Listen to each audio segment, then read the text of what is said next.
Erik Friberg, talk about signing him and what he means to the team. And Yeah, I mean, most important to me is understanding what the relationship is with tacos. Because I go on the internet and all I hear about is Erik Friberg and tacos. So apparently that's one of the things he likes to eat. We did not know that, so we did not complete our diligence on that point. But on a more serious note, I'm sure the guys here did know about tacos. We're excited to have Erik. He's a player that's real familiar to our club, real familiar to our locker room, to our coaching staff. That stuff's really important to us, particularly when you make mid-season signings. You want basic stuff like ideally they speak English or they played out of their home country.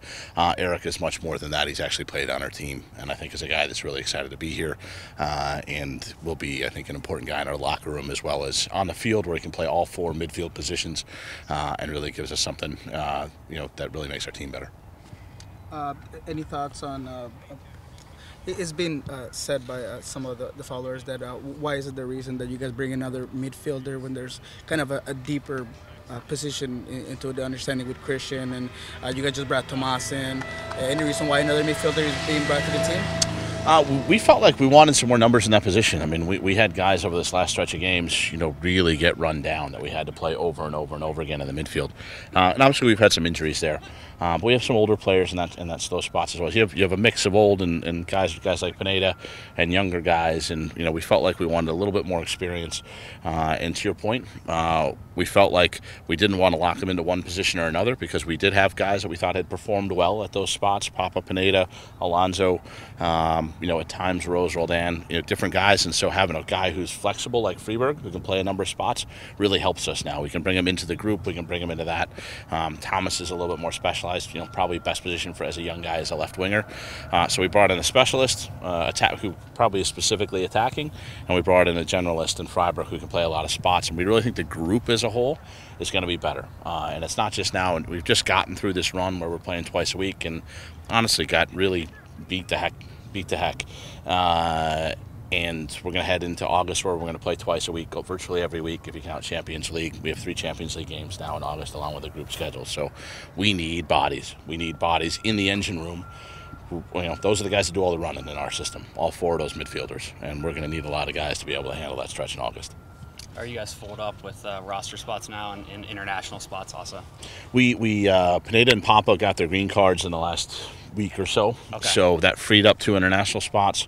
And so we actually have one still available hold on, let me make sure it's right. I think we actually might have 2 available. But regardless, we have 1 or 2 available even after the Friberg signing. Okay. So we're okay on that. We're okay on roster spots. We do have a full roster right now. Yeah.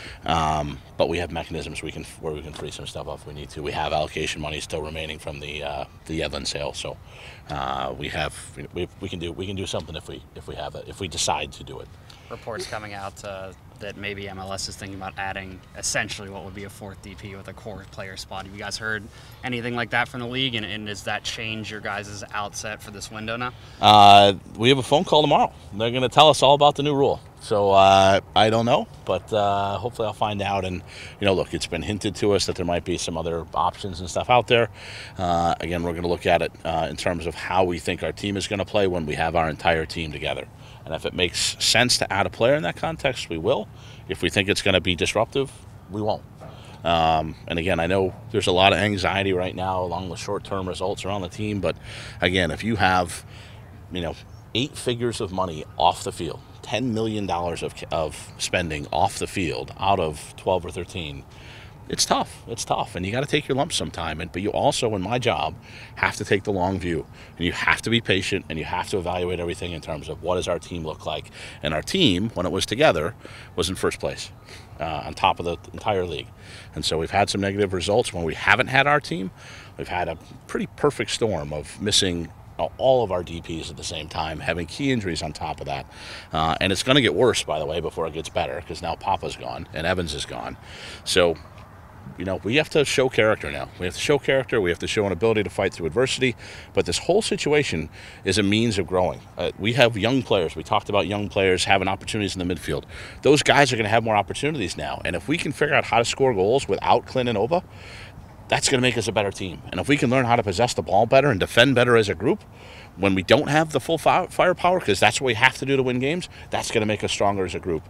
And the whole exercise in July is going to be, how do we get ourselves to a point such that in August, when we get our players back, that we'll be in the best chance to win the MLS Cup and to advance out of Champions League. As we said from day one, those are our goals. It's not the games that we're going to win or lose in June or July.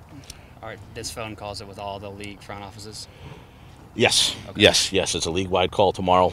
They're going to walk us through what, I don't know if it's what they think it'll look like. I don't know if it's been agreed with the union. That's stuff that we'll learn tomorrow. Okay. So.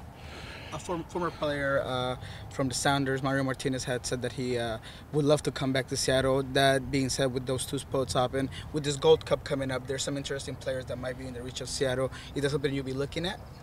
I'm not going to comment on specific players, but and we've just signed 2 midfielders, so are we less likely to add another midfielder? Probably yes. But depending on performances, that leaves you with forwards and defenders, and you see with where you want to add, if you want to add. And again, I want to stress, we're going to make an addition if it makes sense. There's nothing, as I understand, based on my very limited understanding of what this new rule is going to be, it's not use it or lose it, meaning you don't have to spend it in the next 4 weeks or you light it on fire. It's something that you may say strategically it makes the most sense to use next year when you have the player in with a full preseason, the ability to use it for the full season. So I'm not going to pin us down one way or the other. We're going to look at, once we understand the rule, we're going to look at what our options are and go from there. Just looking at the team, the way it is structured now, I mean, how hard do you think it's going to be to get through the month of July before you get Clint and all those guys back in August?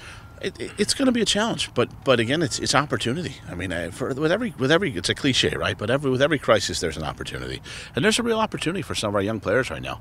We're going to get Thomas some minutes that he might not otherwise have gotten if he had a full team. We're going to get O'Neal Fisher and go through the guys, Christian Roldan, Andy Rose. I mean, Andy Rose has been with us for 4 years, but still a young player in terms of, look at the number of minutes that Andy Rose has played this season versus any other season. He's now got to get through this wall, get through this grind. It's a different challenge for him to physically get through it. Steph Fry's played a whole bunch of games in a row. So individual situations are going to be a little bit different, but we have the chance now for young guys to step up and really be organized and really work together and really make the case to the coaches like, you can depend on me, you can rely on me down the stretch when these games start to really count. I was curious about, if things don't go very well for you in August, how the fans and the supporters clubs and all those guys are going to, because right now they're in total panic over this minor losing streak, but if it continues for the whole month. I don't think we're going to lose all of July. Yeah. That's my opinion. We act like anything. We got to go out and earn it. And again, what I want our team at full strength come August 1st, because then it starts this run of Vancouver's August 1, first Champions League is August 5, August 4 or 5, and we roll from there, 2 games almost every week. So we have to be healthy and fully fit and ready to go on August 1st. I think we play 4, maybe 5 games between now and then.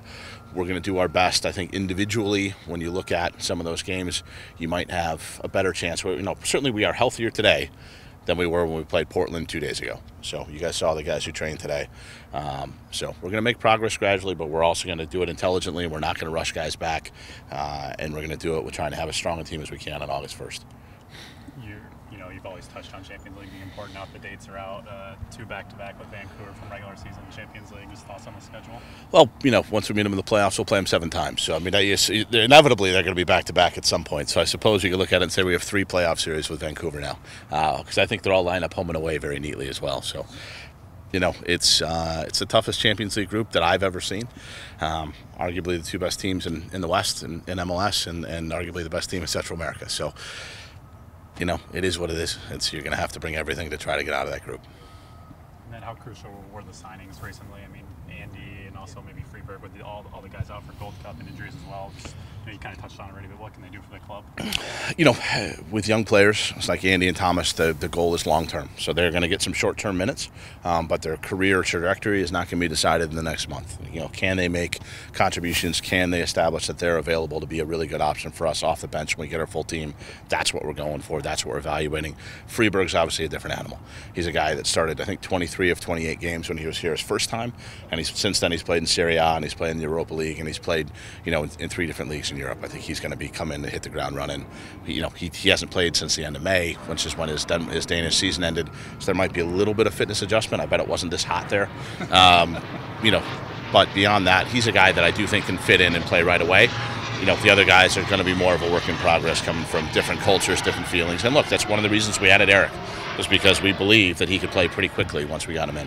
Was there anything specific that the coaching staff said to you where you're like, wow, this could be a guy done for us? We've been talking about Erik for a while. I mean, Erik kept in touch with folks at the club since he left, and it's been a good relationship. And as the new guy, you always want to understand: did he leave on good terms? Clearly, he did. So he's a guy who's a good character, from what I understand. And this is one too where I need to defer to the guys who, I can watch tape till I'm blue in the face. These guys had him in the team and watched him train every day. It's one where I think it makes sense. The staff was basically unanimous that this was the right choice, and I think it makes sense to support him in that case.